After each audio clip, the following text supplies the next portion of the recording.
this. Where am I at? Okay, I'm over here. And we are live. Welcome to the Tru-Skeptic Podcast live show. I'm your host, Josh Tankestein, and I'm joined again and always by the man, the myth, the legend, Coach Adams. Yeah. Is that your staple now? Remember, what was that? What was his name? Rick Perry, maybe? Rick Perry. He ran for president. Yeah. Yes, he was going strong until he had that speech. He said, "We're going to Washington." No, that wasn't Rick Perry. Who was he? No, you're. Oh my goodness. Something similar. No, what Rick Perry's the one that forgot which cabinet positions he was gonna get rid of. Yeah. He's the guy from Texas. I can't remember his name.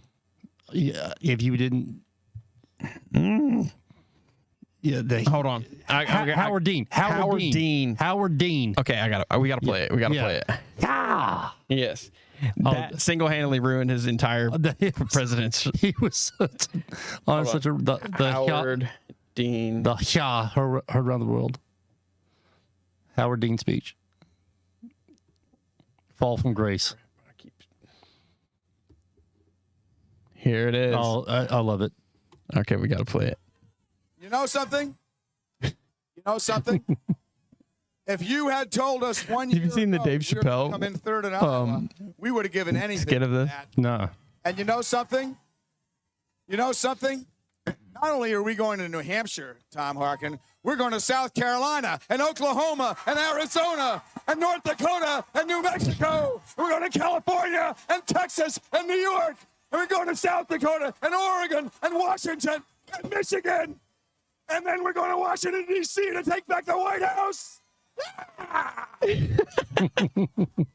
That's a man I can get behind. I like that. Michigan, Alabama, though. I know, right? Yeah. Hey, guys, where am I at? Over here. The call-in line is, I think, open. Hold on. It is official. Where's the app? It is open as of now. You can call in, talk about whatever you want to talk about. This could be amazing. It's more on the, I think this was muted this whole time. Okay, never mind. That's the other mic. It is open tonight. You can bring up whatever you want. We're not covering anything too deep, but it's more there for test purposes tonight. Sorry, I'm trying to fix my chair. I was too short. Yeah, so we just recorded an episode. We did. And we were discussing how great and thankful we are for the feedback and the downloads and listens. So as of the show is right now, because we're still growing. This has been a fun experience. Has it? It absolutely. Versus like what you thought what did you think going into it? I did not have a whole lot of expectations. I really did not. I mean, in regards to what? As far as like how it was going to go, like honestly, how things have gone. The rapport that you and I have always had, I was like, we put this with mics in hand. I thought this could be fun, and it has been. As of I don't know if you've seen other podcasts. Is this the same Coach Adams that you remember from back in the day? Yeah, to an extent. Most of my weirdly enough, and I forgot where I put it in your contact. But when you call Sweet Caroline, is somewhere I think in the company name, because most of my memories for some reason I tie you two together because y'all cracked up all the time. Is you and Honeycutt? Oh yes, Yes. Battle. What was his Black Betty? His fungo? Yeah. He just came up with the name for his fungo just because I always had Sweet Caroline. You always have Sweet Caroline. Oh yes. I remember we were going to. It was the JV. Is that what you call the team? The young people? What we were? Is it JV? Yes. The junior varsity team Yes. was playing in Prattville the same day simultaneously. The varsity was playing somewhere.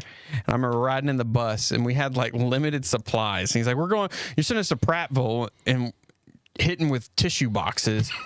That memory, for some reason, because I remember Harris Lake Smith, yes. he put a whole bag of Big League Chew and threw it, and it stuck to this F-150's back window. And that pissed that guy off so bad. Look, I remember we had like all white jerseys. You know, we had, I think we wore it once, but Honeycutt came out, and I mean, he looked like a spitting image of the Michelin Man. He really did. And I think that was the last time I umpired his child. Oh, really? He's in like Alabaster, I think. I still have one of his bats that he made. He made? He used to make Will Ben bats. What? Yeah, he used to make he made wooden bats for a little while. Like official size? Mm-hmm. No. Yeah, I still got one. No way. Yes, I didn't know that. He gave me one of the prototypes. I don't remember much. I was doped up on morphine in the hospital after the wreck. I don't remember many. It was a blur. I remember a handful of people that came, and for some reason, him, I remember. And I remember he was trying to be there for Morgan and us, and he was like, hey, if you ever need anything. And I remember he did Morgan's math homework for him and failed.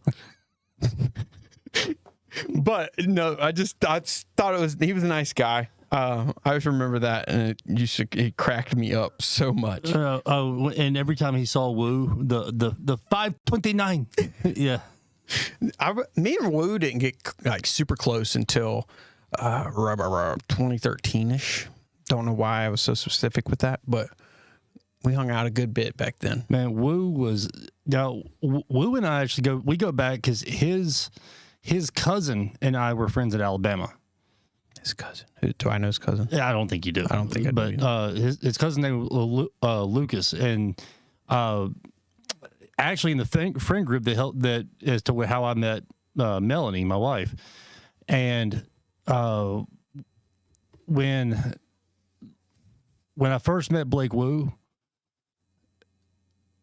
like what you see is what you get. Like, I'm gonna tell you one thing about Woo. And I've said this. I actually offended a player in Louisiana by saying this. All right. There are two types of pitchers that you want, as a pitching coach.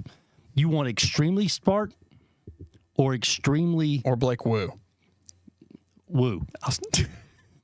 Okay, what made Woo? Because anything I call, Woo was convinced that I knew exactly what I was talking about when I called pitches. And like he never questioned you. Oh, absolutely. Like, Woo, hey, you're gonna throw 3 changeups in a row. This guy's gonna swing miss. Yes, sir. That's a good idea. I was thinking the same thing. No, you weren't, Woo. but did he ever shake me off? No. And the thing is, if he missed a spot or something like that, he's like, no, that's on me. I was like, he's a little bad call. He's like, no. Like, okay, so he was a good pitcher. Oh yeah, Woo he competed. I don't remember him as a pitcher. Is that weird? Yeah, well, it's okay. I don't remember as a student. No, actually, I do remember. All right, fun story. Y'all's class. Yeah. All right. I think I had y'all.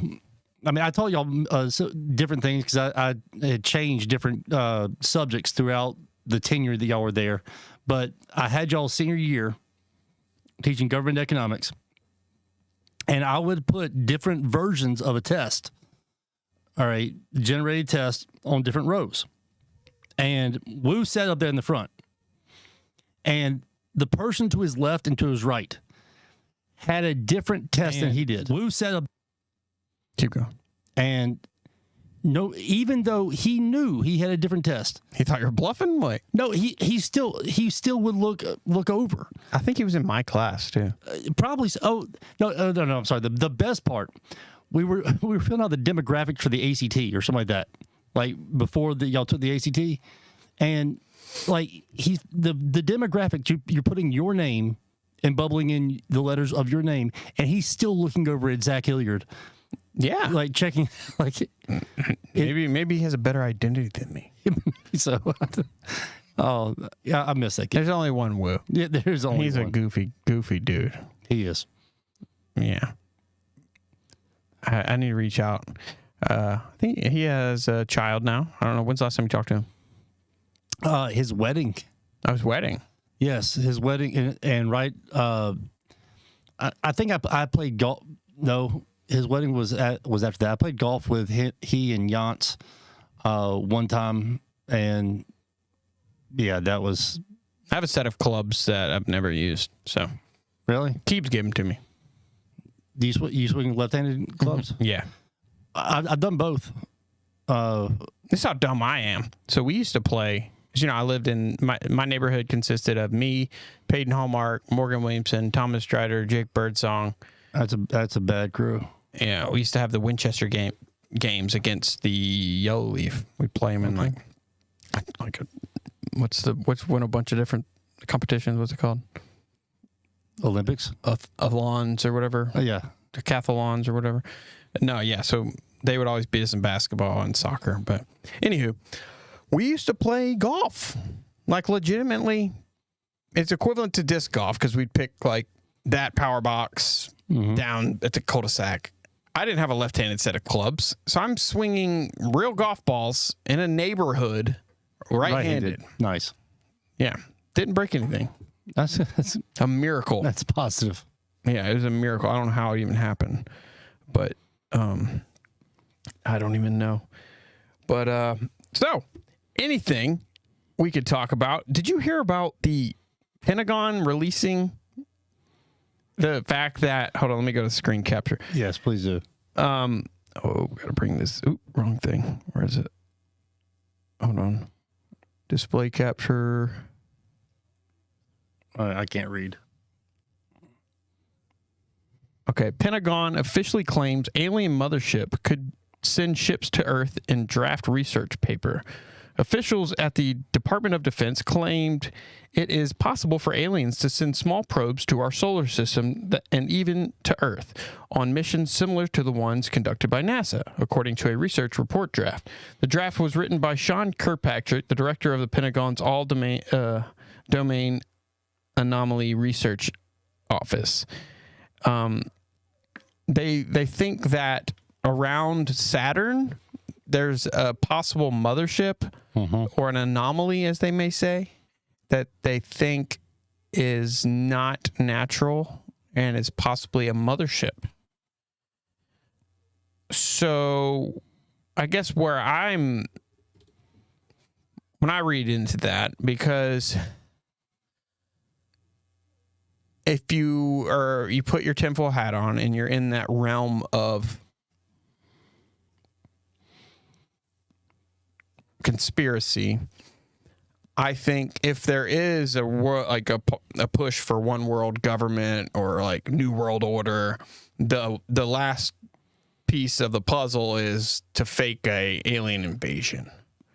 Okay. With Project Bluebeam, which we can get into another time. But you familiar with Project Bluebeam? I am not. It's basically using the atmosphere and stuff. I don't know if they have to spray stuff or anything, but basically, and it's been used before as a projector screen. Okay. Because what would unify the world more than aliens, right? I mean, Independence Day. Yeah, you've seen it. Yeah, I've seen it. So the point I'm trying to make with this is we go from being one of the most strict in suppressing all information or possibility of UFOs to the last 5 years where they're like openly just like releasing stuff and saying things like this. Like, is this a play? Like, well, I don't get how we went from point A to point B. All right, here's what I don't get. Well, what's your view on aliens, actually? Do you think they exist? I'm not a big alien guy. No. I mean, if they do, that's awesome for them. I mean, but I haven't seen one. Right. And that's my thing. Like, if they exist, right?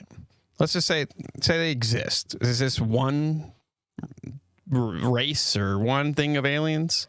So if they exist, is it like different races? Like, if they exist and they come from another place, that means they're so far beyond our. Do they get offended if you refer to them as the first alien? I mean, right, like the amount of technological advancement they would need to they could bend space and time basically. So what's the chances that you have a race of things like that? I get maybe not being hostile because in order to, I guess, reach that level of technological advancement, you would have to not have that humankind where we want to kill and conquer. Mm-hmm. I feel like that's holding us back ideologically and you know what I'm saying? We can't come together. Anywho, I can get behind that. But what's the chances that every single one of them is just like, hey, keep us a secret. We're just going to hide in the shadows. You know what I mean? But what about this theory that UFOs are actually us from the future? And the reason they're secret is because they don't want to blow up the space-time continuum. Huh? No? You're not behind that one? I mean, what the heck's a gigawatt? You know what I'm saying? What is a gigawatt? Oh, that's Back to the Future. It is. Yeah. I work in a field that I know very little about. I knew nothing when I started. So when a customer comes in talking about something, I have no idea. And I was like, yeah, I think it's right next to a flux capacitor. So I caught that. I caught that just. How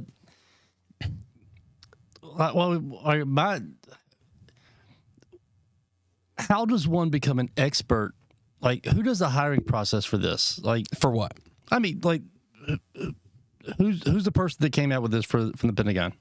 They wrote the research paper on a man named Sean. Oh, I don't want to wrongfully. Yes. Yeah. A person named Sean Kirkpatrick, the director of. You like that? The director of the Pentagon's All Domain Anomaly Research Office, which I assume is the ADAR. Okay, so what was his major in college? I have no idea. I mean, like, honestly, like, you want to research Sean Kirkpatrick, see what he's all about? We can do it because we're alive and we can do stuff like that.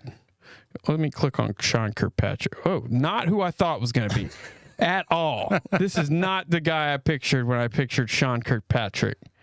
Is that Sean Kirkpatrick? I mean, based on my knowledge of Sean Kirkpatrick, it could be.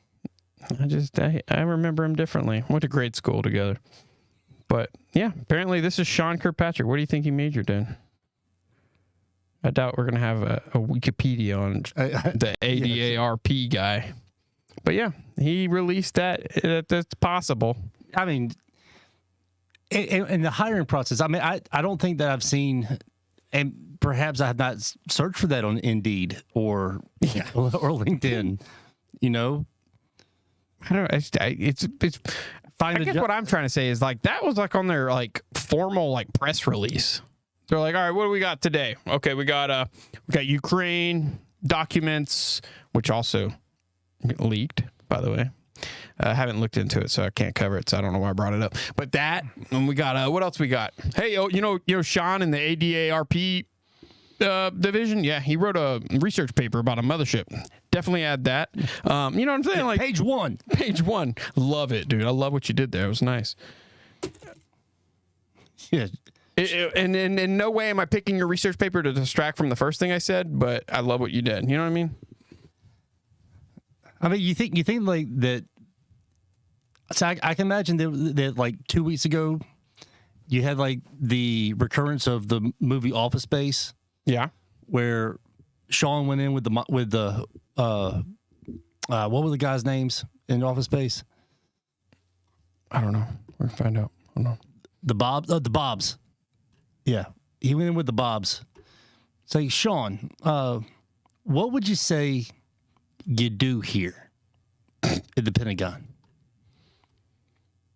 What did they say? Yeah, fill it in. Go. Yeah, we're gonna need you to,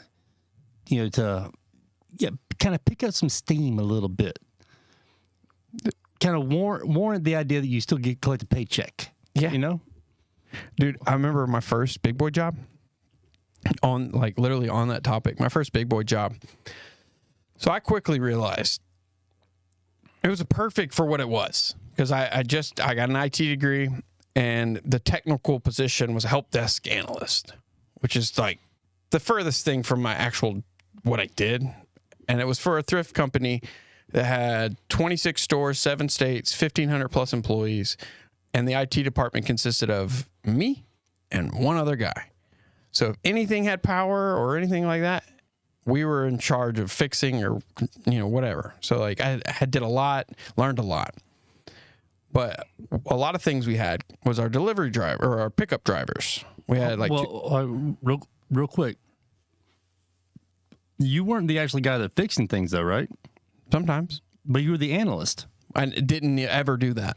Like I didn't. I mean, analysts just they look back and say, "All right, here's what needs to be done." Yeah, no, I didn't. Literally, what my title was, I never did at that job for 3 years.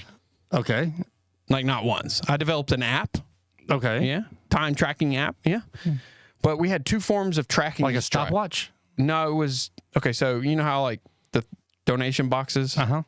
Well, each store has a zone, right? And a collection manager will get census data and all kinds of demographic data and like traffic, stuff like that. But really, to simplify it, they think, I think a box would be good here. That's to sum it up. So they put a donation box. And through B-Trans, which is the phone tracking source, they jot down what they get from each spot. So each spot, if a spot's starting to spike up with poundage, with a lot of pounds, consistently, they'll put a man station there, or they'll put a shed and a man, because people steal stuff all the time. Yeah. Well, the way of tracking the people that work it is just word of mouth up until I was there. It was like, I worked this day from 12 to 6. There's no way to prove that they didn't just go unlock it and go home. Yeah. Until this app, which they didn't like spending money, so I had to make, lemonade out of poop, pretty much. But anyway, where was I going with that? What were we talking about? Big boy job. Oh, yeah. So my job was to create a report that checked and audited their routes. Okay. Drivers had to leave before 9, couldn't be over 10 hours. Didn't stop at liquor stores, home addresses that weren't on the route, all of these. And then for each store and each collection manager and each store manager, I had to send out for each day. It took up the first half of my day, every day for 3 years. And it was like pen and paper. We're trying to get into the modern era up to this point. So a lot of pushback from store leads that have been there for a long time. Right. So I knew a lot of the people weren't even looking at my thing. And it wasn't until my exit interview that they realized that 80% of my day and what I did, no one looked at. And like, I could see it in their face. They go like, that's really all you do? Yeah. I was like, yeah. All right. I got you. I think I got you beat on this one. On what? On that complex and unnecessary story about my first big boy job? Okay. Tell me about it. All right. I worked at North Shore High School for 5 years. That's in Louisiana. Through year 3, my boss did not know my name. Huh? How's that work? He would call me Adam. That was very common, which, by the way, you probably don't know this. My college roommate, one of my college roommates, his name was Adam Ryan. Oh, that's mean. It was. All right. So, but he called me Adam. He would call me Walter. Everything but what he should have called you. He would, and of course, run of the mill, call me Coach. But the worst was at the end of the year, because this is what brought it up for me when you said the exit interview. At the end of the year, you have your meeting with the principal, before the summer begins. Close out of the year, I'm in line, go in there, and he goes, he's looking at the paper right here to kind of check off everything.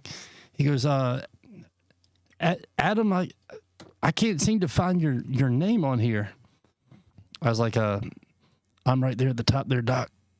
I'm the first name on there. And did he probably stuck his foot in his mouth. He realized he realized he'd been calling me the wrong name for 3 years. You never corrected him? Well, I mean, sometimes it's like a little Freudian slip. I mean, I'm used to people calling me Adam.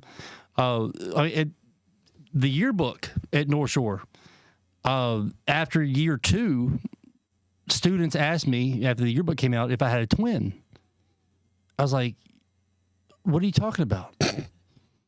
Because in the yearbook, they had my picture in there twice under the faculty. Why? They had Walter Adams. They had Ryan Adams. That's a conspiracy, dude. Like, what? I must have made a very good impression with these people that they didn't know who I was. Oh, hey, someone's calling in. Uh-oh. Let's see if this works. Hey, who we got? This is Amber. And Amber? It's really crackly. I don't know if that's on our end or are you like... No, it was called in to. It was ringing. Yeah? Yeah. This sounds like trash. Oh, is this Kadarius or Ladarius? This is Kadarius. Yeah, what's up, Coach Adam? What's up, Ka? What's up, man? I've seen the podcast a little bit. See you guys talking about the yellow brick road. Hey, did you listen? Yeah, I did. Yeah? Before it worked, I think. I don't know if anyone's watching or listening. How's this sound on the stream? I don't know about the stream. I'm sitting on the couch watching Ted Lasso. Can't tell if it's just not loud on here. Talk again, Kadarius. Yes. Okay. Maybe it's just not loud in our earphones. Yeah. All right, so Ka, what'd you think about everything so far? Dude, it's super informative. Super informative. It definitely has got me, I guess, looking at the Wizard of Oz. Super informative. It definitely, yeah.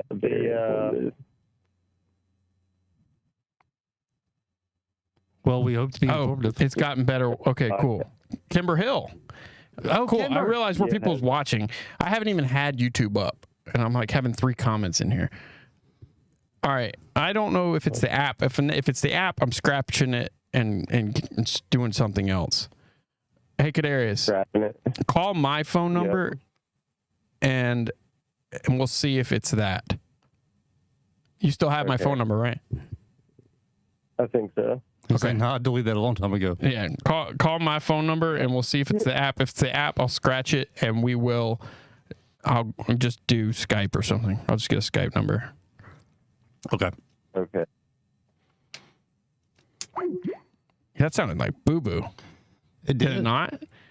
Kimber, how bad was it on the stream? I don't want to overlay the 2 sounds. If you're still watching, Kimber. I don't know when. Who's Anasterius? Why not? I don't know. Dang it. I should have had these up. I'm sorry. Okay, we have a ringer now. Oh, that's nice.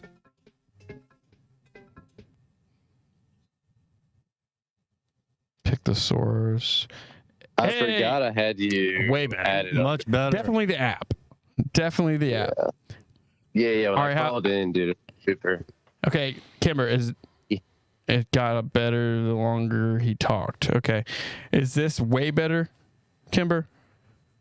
Like a 7 out of 10. I don't hear the static anymore. Oh, you heard it on your end, though. It was better on my side. Well, you're a lot more clear on our side now. Oh, yeah. You're like night and day. We could barely hear you. Yeah. It's probably going to be too loud now, to be honest with you. It was much better. Okay, cool. Yeah. Scratching that app. It was sketchy anyway. Some Chinese app. Yeah. Awesome. Not one that you made. Not one that I made. Yes.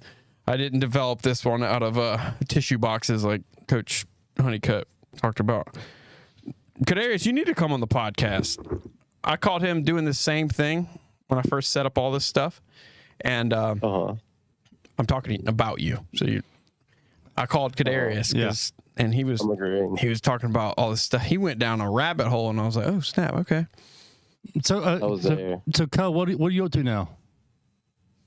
Me, just working and living, man. I am in Birmingham. Okay. Just got engaged to. Just got engaged? Darling Amber. Well, congratulations. United Airlines. Yeah, thanks. But yeah, just living the dream. Just recently got into scuba diving. That's a whole Scuba Steve. Wait a, never mind. Yeah. Deep diving, not the porno kind. That's a whole nother rip. That's the rip side of things. I feel you, man. Birmingham scuba diving. Yeah, where do you scuba dive? There is a dive shop in Avondale, and we dive mostly in like Panama City, Florida, and they've got a few dives set up for. What's a dive shop? A dive shop's like a small. So, by the way, congratulations to you as well, Josh. Thanks. I saw the video, dude. Congrats. Thanks, guy. So it's yeah, pretty. but the dive shop in Birmingham that is loaded with a bunch of cool guys who have like over 150 years of experience. Cool fact: this dive shop is the oldest in the U.S., but they have like a pool that You're such a nerd. The tanks like that you can fill. There's a blender in there, a guy who like mixes nitrogen and oxygen. It's a cool setup, dude. Cool setup. See, Kadarius is qualified to be the Aqua Hornet swim coach. Yes, dude. Yeah. Oh yeah, I'm down. All right, hold on. I'm getting another call. Okay. I'll talk you back. Thank you, Kadarius. You're the man. Bye. Oh, telemarketer. Never mind. All right. Anyway. No, I was thinking about getting my bachelor's, like going back and finishing, and like I made a mistake of like hitting the inquire. Hey, have you ever done the the Will Ferrell get off the shed with the telemarketer? Yes, I have too, dude.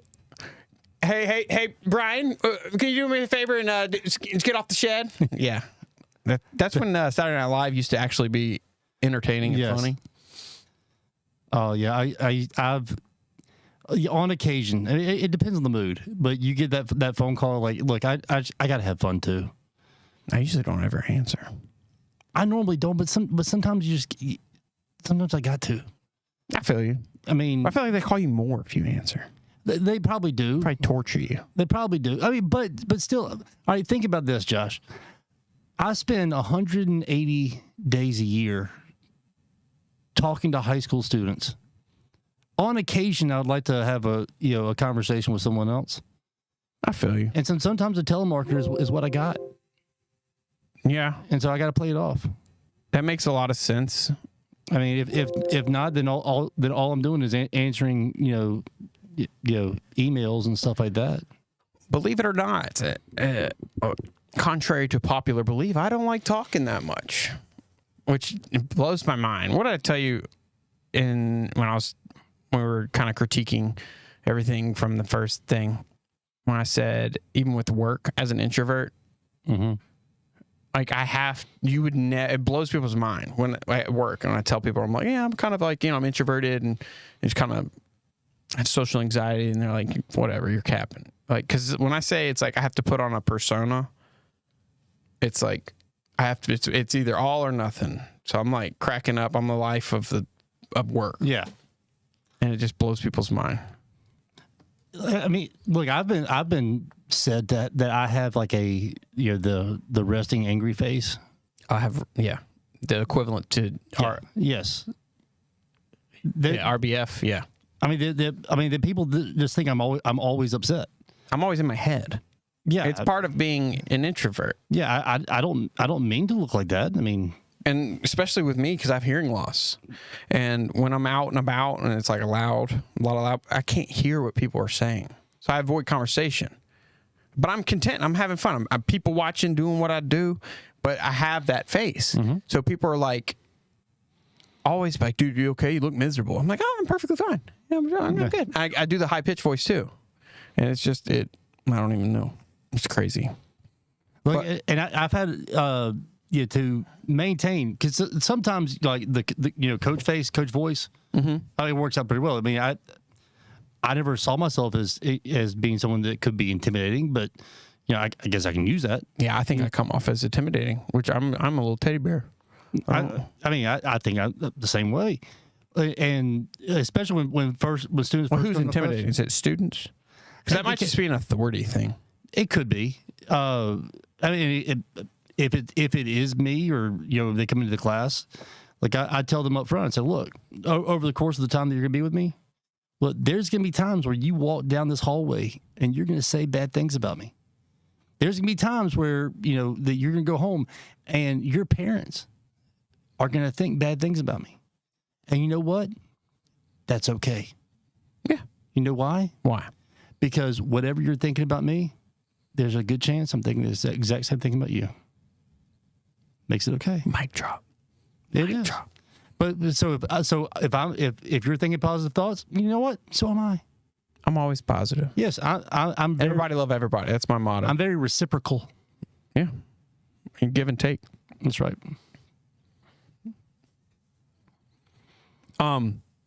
What else? I think the sound test went number. What is the call-in number? Did I call it? Did I type that? It says I typed that. How did that happen? All right, you're doing this again. I cannot see your screen. Oh, I can see that screen, but I can't see that screen. It's saying I typed in. Okay, so I typed in "Thank you, Kimber. You're the best," and then apparently. Oh, unless someone that's logged into my YouTube is commenting on my own video. No, scratch the call-in number, whoever is using my YouTube. It's my phone number. Yeah. No, but going to what happened in California with those teachers? Oh, about them openly telling not to identify, or if they can't tell the parents if the students don't. I've only seen the teacher's interview. Yeah, I didn't see what it was about.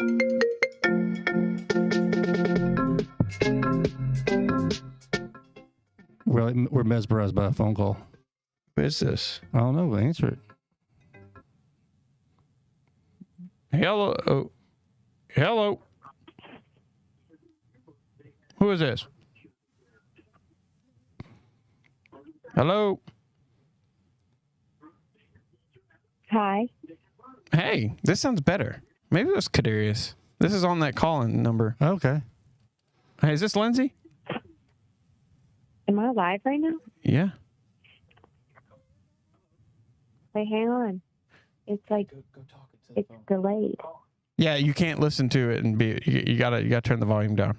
Yeah, that's kind of one of the rules. Yeah, go. I was just gonna say that those pictures behind Coach Adams look amazing. Oh, do they? Oh, thank you. Which ones? Like the way they are, or should they be up? I like them kind of leaning. I would like you to kind of explain them a little bit. Why is that? Who are you talking to? Hello? Hey, Finny. So explain the pictures, huh? Why? Because they're a little off-putting? No. I think the one on the right is self-explanatory a little bit, but the one on the left might be a tinge off-putting, but I think if you explained it, or maybe just something about it. Oh, the one on the far left is a satirical picture depicting what looks like business moguls or the global elite playing a game of Monopoly Okay. But I would assume the Monopoly board is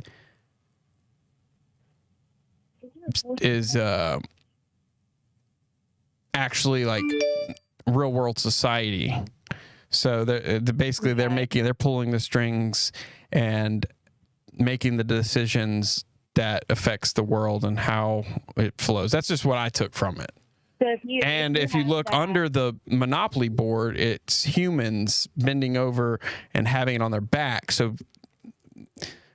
the average Joe is literally holding up, doing the dirty work for the global elite, and then the pyramid is the Masonic imagery.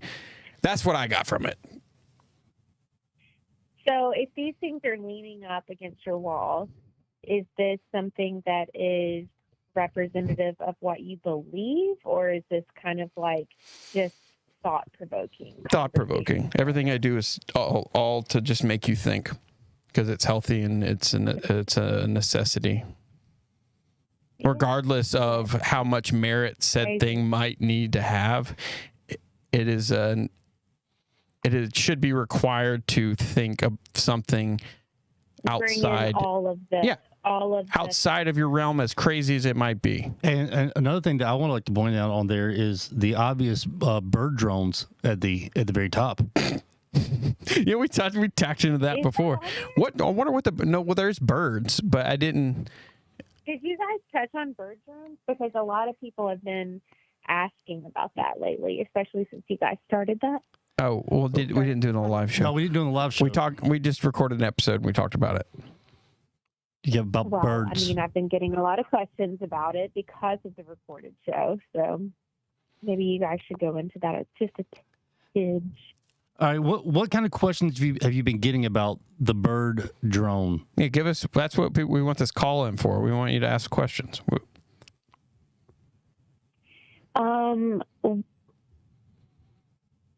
Is the bird drone situation, is that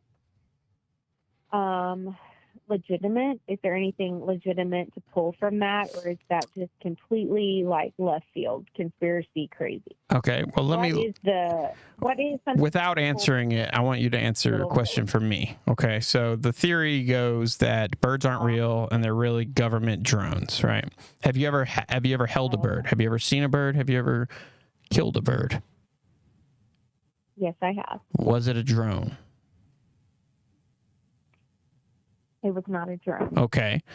Now that would be shutting down that theory of all birds, but maybe I think it's completely left field, and what we brought up in the recorded episode is that it's a what do they say, a comical? Yeah, a comical satire that people ran with. Yes. But I guess I could get my head around but it doesn't make sense because there's so many different ways to surveil the populace. I could get behind maybe having like planting some birds, but like it's still like what's to get like. I'm not. You know who could probably answer this? Let's also just don't take birds away from the population. We need birds. Do we? Just don't take that away. Why do we need birds? We do. I bet. I mean, people have pet parrots, and they're amazing. I mean, there's people that see cardinals, and it brings them great joy because it reminds them of their relatives that have passed away. Well, my obese parrot passed away yesterday. It's sad, but it's a huge weight off my shoulder. Yeah, dad jokes for days, son. Well, thank you for calling in. It's getting a little late, and I think everything worked. Kimber confirmed that on YouTube. I will say that the bird drones is probably, if I have to put a narrow down, this is the work of Sean Kirkpatrick. Sean Kirkpatrick, it does seem something that Sean would, without a doubt. If I know Sean like I think I know Sean, I think you know Sean. I think this is definitely he's probably got a few papers on it. Probably so. Probably so. What were we talking about? I want to finish on that topic. About the teachers in California. California, what was that about? I remember vaguely, like, if the child identifies and they can't tell the parent.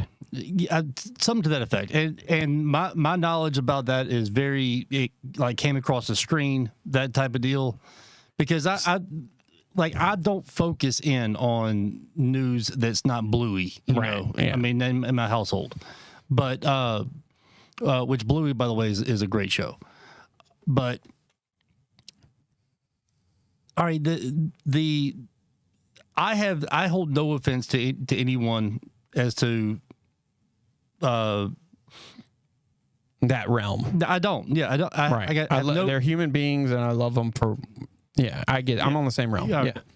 All right, but I'm not understanding and I may be ignorant on this, but the justification of just that about identification. Yeah. All right, because I mean, if you can identify as whatever, then wouldn't the same justification as far as where's the logic or the argument stop? If I have a power bill, Mm-hmm. what would stop me from saying that I identify this has already been paid? Yeah, you bring up that's the thing with the that's a very valid point, and that's the main thing. Is anytime that's on that topic, they back themselves in the corner, because if you bring up, but it's also on the other side too, because they're very disrespectful on how they go about it, so they immediately lump you into that when you're just asking rational questions. So shouldn't all of this kind of come down to is to not, and I know I've said this before, on the idea of do right and be right. All right, if I'm just trying to be right, okay, that people can identify however they want to. If that's the point, okay. So where do we go from here? Now, the idea of discrimination against anyone, any type of discrimination, like outright, the idea that I'm better than you are, and mistreating, the idea of mistreatment is wrong. Okay. I mean, that's... Like, you got to get past that. But if you shut down all lines of logic and thinking because of herd mentality and stuff like that, you lost me. I mean, they lost me. Yeah, that's what I'm saying. Like,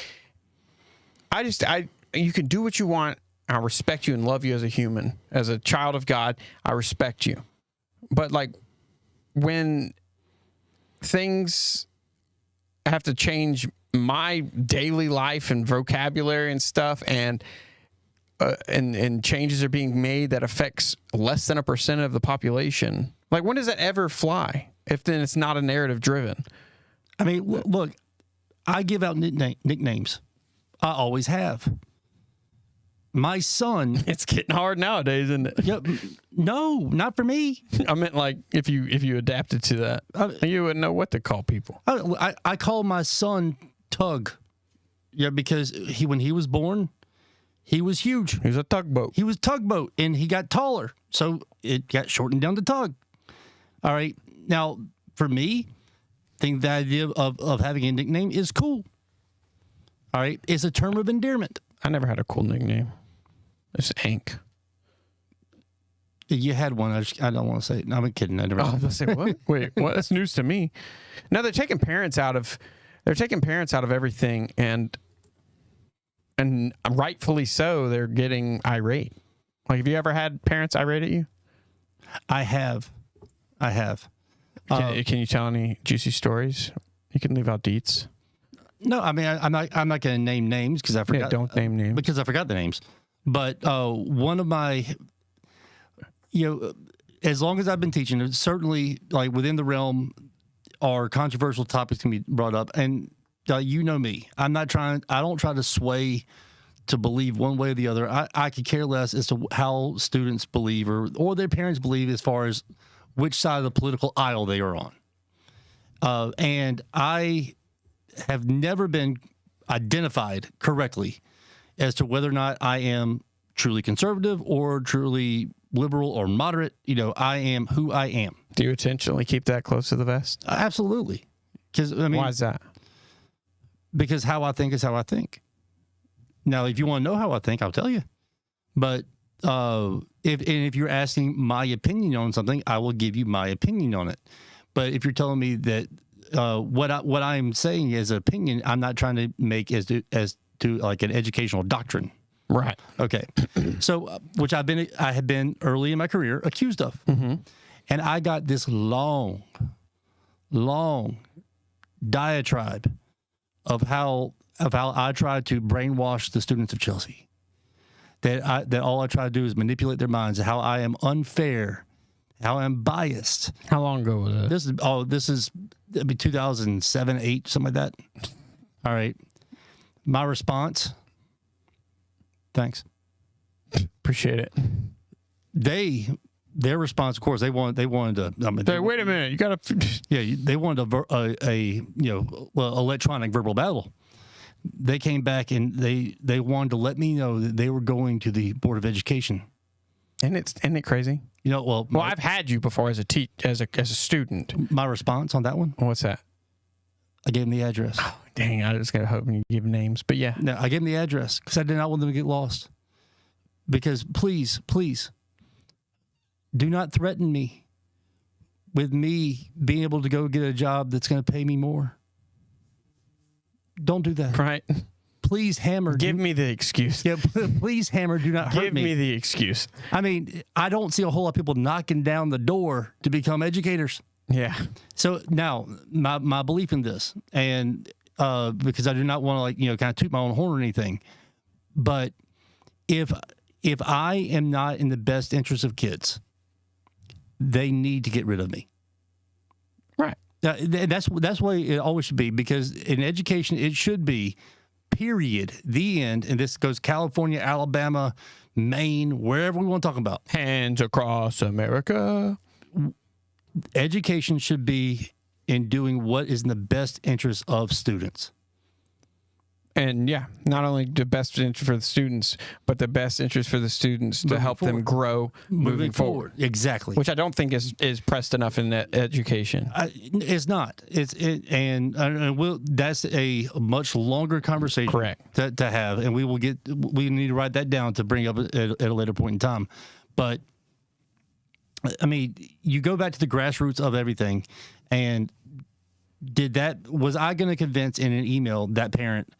They were already convinced, no matter what I did the rest of the time, they were convinced I was, whatever I said was bad. Like, they already had in their mind. Right. It's basically a good carbon copy example of what the lane we're in right now in society. Yeah. Like, they divide us in smaller and smaller factions to where, like, you can't even agree with the color of the sky. Like, it's silly at this point, but But I mean, for me, do I get, like I told you before, do I get offended on that? Nah, you can't. No, I mean, no, because you know your motives, you know who you are. Like, you can't. You know what your driving force is. That's right. And you gotta back that up, and just like, what are you gonna do? Like, oh, sorry, what would you like me to do? Well, a positive take on this, if someone has ever despised me, I take that as a positive. You want to know why? If they despise me, that means they have at least thought of me. Yeah, you're in their brain somehow. That's it. In some way. I made an impression. Without a doubt. That is it for this show, because I don't want to touch into things we're going to do in other topics. We did a episode on Mandela effect, which is weird she brought that up. We did the birds due to a request from a listener, but bird drone theory, the Holocaust denial. Did we get into anything else? We got into a few other topics. It was roughly just bouncing around, and the overall theme was basically separating the conspiracy theories between like the fun, kind of like far-fetched ones versus like the moon landing, and like I have to have that separation. The lanes of conspiracies. As much as I like to lump everyone together as Looney Tune conspiracy theorists, there's a separation there. And as you can see, as we were doing tonight with the test with the call-ins, it will get better. And we always do get better. And being it's coming into election season, it's without a doubt there's going to be chaos thrown into society somehow, some way. Love chaos. So this live exists, and we realize that it's not much interaction at this point because we're new, we're working on things, and this is more of like I said, going live is a lot different than just recording. There's a lot of moving parts. For example, I was forgetting to check a certain source that we're going live in, so I didn't even see these comments until after the fact. But this show is solely for you, the listener. I love interacting, and when it's flowing with calls and y'all call in, and those calls were more, like I said, more on the audio checking and levels and stuff like that. So well, we got to do it sometime. Right. So call in and bring up anything you want to talk about, anything you want us to talk about. If you want to just say, hey, I love the show, thank you, blah, blah, blah, that's fine too. We'd love to hear from you. Yeah, you want to talk about deep dives in Birmingham, whatever. Yeah, dude, he was passionate about that. He was. Talking about mixers, and he was going in details. Good old Kadarius. That longest conversation I've ever had with him. Breaking stereotypes. I respect that. But anyway, if you like what you heard, or if you're curious to hear our episode coming out on Monday, make sure you go and subscribe or follow us on YouTube, which I am getting more active on, but mainly Spotify, Apple Podcasts, or any of your favorite podcast apps. We're there. And also the second installment of the Beneath the Yellow Brick Road will be next week, called From Cyclone to Cyclone. Cyclone to Cyclone. And I realized I wasn't even on myself. So, like I said, if you like what you heard, please go rate and follow and subscribe on. I'm only doing this again because I wasn't on camera, and we're live, so I can't really undo it. Oopsie. Go rate and subscribe on Spotify, Apple Podcasts, or any of your favorite podcast apps. Also, go like and follow so you can keep up with any updates on the show at Facebook, Instagram, Twitter. I don't use Twitter. Don't do Twitter. And if you have any content request or you want to be on the show, you can contact me on the social media profiles or email me at Tru-Skeptic Podcast@gmail.com. Remember, there's no hyphen or E in true. But that's going to do it, man. We'll be back next week. And until then, I'll see you later.